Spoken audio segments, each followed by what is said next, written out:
आदेश आदेश। मैं दिलीप नाथ नाथ पंत्र गोपनीय साबर मंत्र साधना चैनल पे मैं आपका हार्दिक स्वागत करता हूँ। दोस्तों, मैंने भाग 3 में आपको साबर मंत्रों में जो शिव सृष्टि के बारे में जो बताया था, आज मैं आपको बताऊंगा कि साबर मंत्र की सिद्धि कैसे होती है, उसको सिद्ध करने का तरीका क्या होता है। तो पहले साबर मंत्र 3 प्रकार के गुण से चलते हैं, सात्विक, राजसिक और तामसिक। तो सात्विक गुण वाले जो साबर मंत्र है, कोई भी मंत्र होता है उसको 3 गुण से सिद्ध किया जा सकता है। ठीक है। अमुक जो ऐसे देवता है जैसे बजरंग बली है, नारायण है, तो उनके सिर्फ सात्विक ही साधना उनकी होती है, तामस साधना उनकी होती है, पर वो बहुत उग्र होती है और उसकी ऊर्जा भी इतनी अधिक होती है कि साधक कभी कभी उसमें पागल भी हो सकता है। तामस इन दोनों की साधना करने के लिए आपका जो गुरु है वो सक्षम होना चाहिए, लेकिन जब हम संसार लेके बैठे तो संसार में ये साधना नहीं कर सकते कि उसके लिए वैराग्य होना पड़ता है। वैरागी इंसान इसकी साधना कर सकता है, वही इसको संभाल सकता है, क्योंकि इसमें पूर्ण ब्रह्मचर्य की आवश्यकता होती है। जिसका ब्रह्मचर्य अधिक प्रबल होगा वही इसकी ऊर्जा को संभाल सकता है। ठीक है दोस्तों, तो देखो, तो सबसे पहले अपने बात करते हैं कि साबर मंत्र की साधना वो सिद्धि कैसे होती है। तो अधिकतर जो साबर मंत्र है तो उसकी साधना में दिशा उत्तर या पूर्व रहती है। सात्विक तरीके से उसकी साधना करनी हो तो दिशा उसमें उत्तर या पूर्व ही रहेगी। आसन सफेद रहता है और माला में जैसी शक्ति ऐसी उसकी माला यूज होती है। जैसे लक्ष्मी साधना करनी हो तो कमल गट्टे की माला या स्फटिक की माला का यूज होता है। कोई रुद्र की साधना करनी हो तो रुद्राक्ष की माला चलती है, और कोई शक्ति तत्व की साधना करनी हो तो हकीक की माला चलती है। ठीक है दोस्तों, तो अपने बात करते हैं कि साबर मंत्र की साधना कैसे की थी। कोई भी मंत्र कम जाप में, अपने पास समय नहीं है, कम जाप में उसको सिद्ध करना है, एक ही दिन में उसकी सिद्धि अपने को करनी है।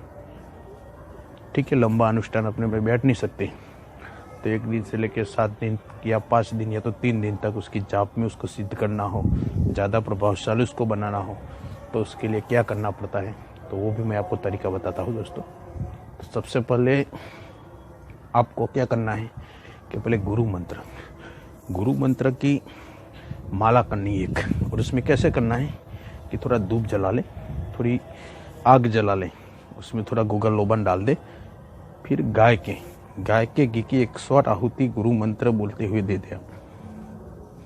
ठीक है, उसके बाद 108 आहुति शिव सृष्टि का मंत्र है, तो ओम नमः शिवाय की एक माला दे दो।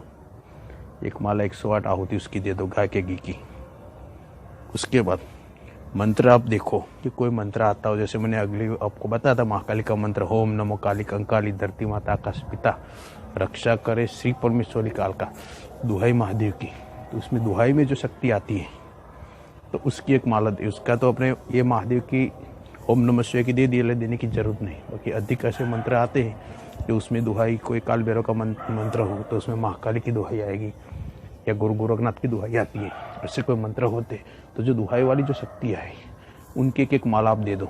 जैसे अपने महाकाली की देनी हो तो ओम कालिकाय नमः स्वाहा, ओम कालिकाय नमः स्वाहा, उसके 108 आप आहुति दे दो।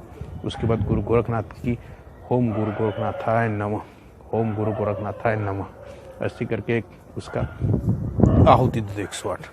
उसके बाद जो शक्ति की अपनी आराधना कर रहे हैं दोस्तों, कोई भी शक्ति, भैरवनाथ है या बजरंग बली है या तो महाकाली माता है, तो उस शक्ति की एक आहुति दे दो भक्ति के नाम से। वो भक्ति में वो आहुति चली जाती है कि कोई भी मंत्र, भक्ति और अपने जप और तप, ये 3 जब इकट्ठा होते हैं तो मंत्र सिद्धि होता है, होना ही है, वो अति प्रभावशाली हो जाता है, क्योंकि वो 3 प्रकार से वो मंत्र कवर हो जाता है। इसलिए जैसे बजरंग बली की अपने को जप कर रहे हैं तो बजरंग बली में रामचंद्र सीता माता जो आते हैं उनके नाम की एक आहुति दे दो। फिर बजरंग बली का लास्ट में दो ओम हनुमंते नमः स्वाहा, ऐसा दे दो 108 आहुति। फिर मंत्र जप शुरू करो, और कम से कम एक ही आसन पे कम से कम 3 माला, 5 माला, 7 माला या 11 माला ही करने की।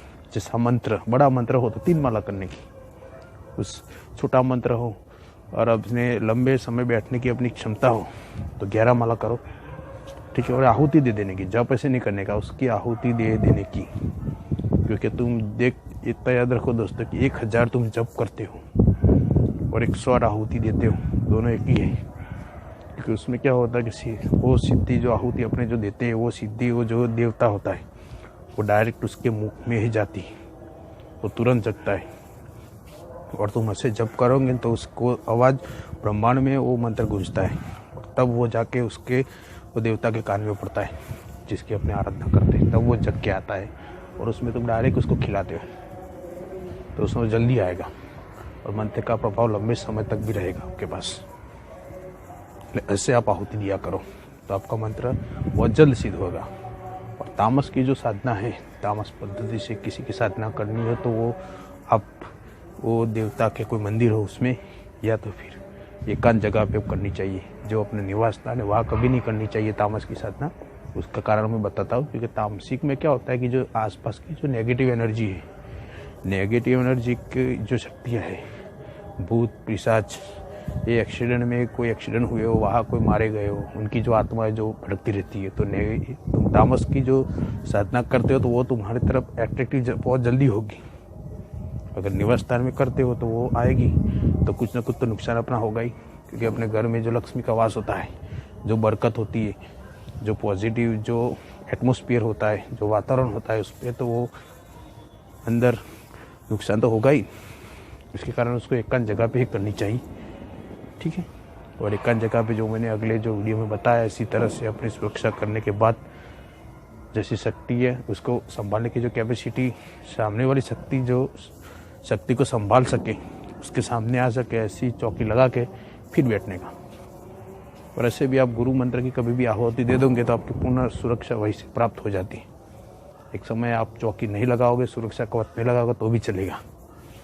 क्योंकि गुरु की जब चौकी पड़ती है तो उसको कोई छेद नहीं सकता, स्वयं महादेव भी नहीं छेद सकते, क्योंकि उसका मान उसको भी रखना पड़ता है। तो गुरु शब्द ही महान है। तो इस तरह से आप साधना कीजिए। तो साबर मंत्र, दूसरे जो मंत्र वैदिक मंत्र है, तांत्रिक मंत्र, उसमें सबसे महान क्यों है? क्योंकि वो शीघ्र फलदायी है।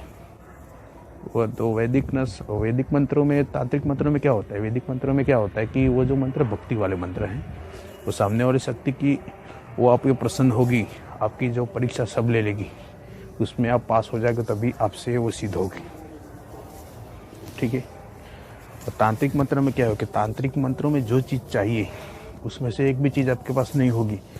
कि जो अंदर सामग्री चाहिए उसमें, जो धूप बत्ती से लेके आहुति से लेके, वो तांत्रिक में जो चीज़ चाहिए, यंत्र से लेके माला से लेके, वही माला रहेगी, वही यंत्र रहेगा, और वो यंत्र भी जागरूक रहेगा, तभी वो तांत्रिक मंत्र सिद्ध होते हैं। साबर मंत्र में दोस्तों ऐसा नहीं होता। साबर मंत्र ऐसे स्वयं सिद्धि होते हैं और उसका तुम जप करोगे तो तुरंत वो उसकी इफेक्ट चालू हो जाएगी। भी नहीं दूसरे सब बताते कि भाई आप जप करो तो माला सिद्ध होनी चाहिए। तो दोस्तों ऐसे सब चक्कर में मत पड़ो। देखो, कोई चीज़ सिद्ध नहीं होती, कोई चीज़ जागरूक नहीं होती, उसको जागरूक अपने को करना पड़ता है। आप वही माला पे, वही मणके पे आप 12 बार मंत्र जप करोगे तो ऑटोमेटिक उसमें प्राण प्रतिष्ठा हो जाएगी। इसलिए ऐसे कोई चक्कर में नहीं पड़ने का, जो अपने पास पड़ा है उसको लेके बैठ जाओ। और सबसे पहले शक्तियाँ क्या मांगती है? शक्तियाँ तुम्हारी भक्ति और तुम्हारा भाव की भूखी होती है, तुरंत चली आएगी।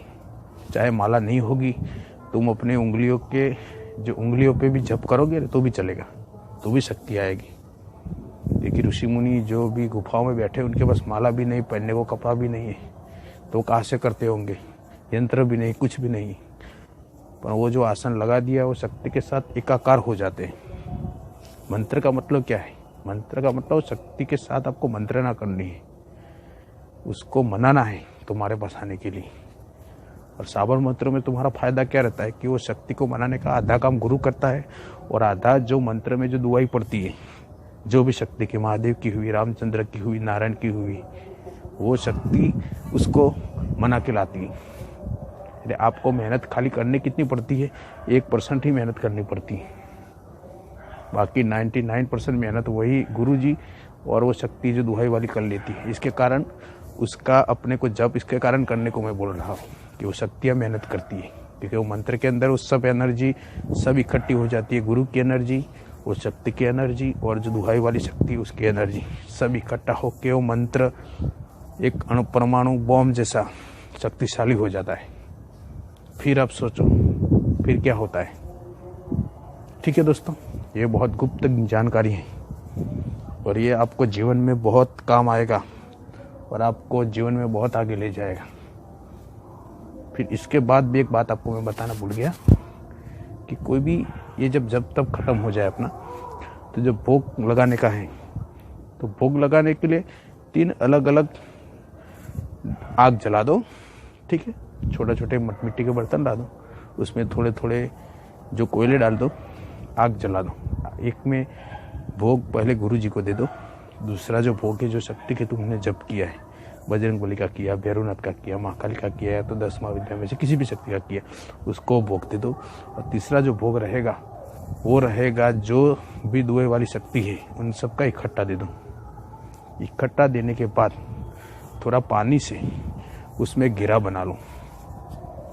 ठीक है, जैसे अपने वहाँ घर पे कोई मेहमान आता है उसको कैसे खिलाने के बाद पानी देते हैं, ठीक है, ऐसा उसको वो कर दो तो वो आपकी विधि पूर्ण हो जाएगी। ठीक है, और जो माला आपने जो यूज़ की है उसको 24 घंटे तक अपने शरीर पे धारण करो। उससे क्या होगा कि जो जब तक की जो एनर्जी जो माला में बची होगी वो 24 घंटे के अंदर तुम्हारे पूरे शरीर में उतर जाएगी और तुम्हारा जो अंदर जो भी नकारात्मक ऊर्जा होगी वो उसको बाहर फेंक देगी। उसके बाद वो माला को आप जो अपना इष्ट देव है, जो मंदिर है, वहाँ पे रख दो। मैं तो ऐसे सब बोलता हूँ कि जो माला अपने जब तब में यूज़ होती है उसको कपड़े से ढक के रखनी चाहिए, क्योंकि वो भी एक एनर्जी का एक स्रोत ही है। आपको जब भी जब तब करना हो तब उसको निकालो। ठीक है दोस्तों, आज ये मैं इतनी जानकारी दे रहा हूँ, आगे की वीडियो में बताऊँगा कि उसमें कि शक्ति का कभी प्रत्यक्षीकरण हो जाता है, इतने जाप में शक्ति का प्रत्यक्षीकरण होता है, वो भी मैं आपको बताऊंगा। और उसको संभालने के लिए अपने पास क्या होना चाहिए, कौन सी एनर्जी की ज़रूरत पड़ती है और कैसे उससे बचन लिया जाता है, वो भी मैं आगे की वीडियो में बताऊंगा। ठीक है दोस्तों, तो आज आशा करता हूँ कि आपकी ये मेरी जानकारी जो आज दी मैंने वो आपको जीवन में बहुत काम आएगी, क्योंकि ये सब जानकारी कोई पुस्तकों में या कहीं नहीं मिलती। ये क्या होता है कि जब गुरु कोई शिष्य को मंत्र देता है तो मंत्र की महिमा बताते हुए ये सब वर्णन करता है। लेकिन जो चीज़ गुप्त है तो गुप्त रखने में अच्छा ही है, पर मैं सोचता हूँ कि गुप्त रख के भी क्या करने का, किसी को तो बताना पड़ेगा तभी तो लोग जानेंगे। क्योंकि अभी तो संसार में क्या है कि जिनको मिल रहे हैं वो सब ठगी गुरु ही मिल रहे हैं, उनको खुद को नॉलेज होता नहीं है, दूसरों को क्या बताएंगे और सब पैसे लौटने के चक्कर में ही पड़े रहते हैं। ठीक है दोस्तों, इसके कारण आपका आज के लिए वीडियो मैंने आपके लिए बनाया है। आशा करता हूँ कि आपको इसमें बहुत लाभ होगा, आपका कल्याण हो। आदेश आदेश आदेश, श्रीनाथ जी गुरु जी को आदेश आदेश आदेश आदेश आदेश।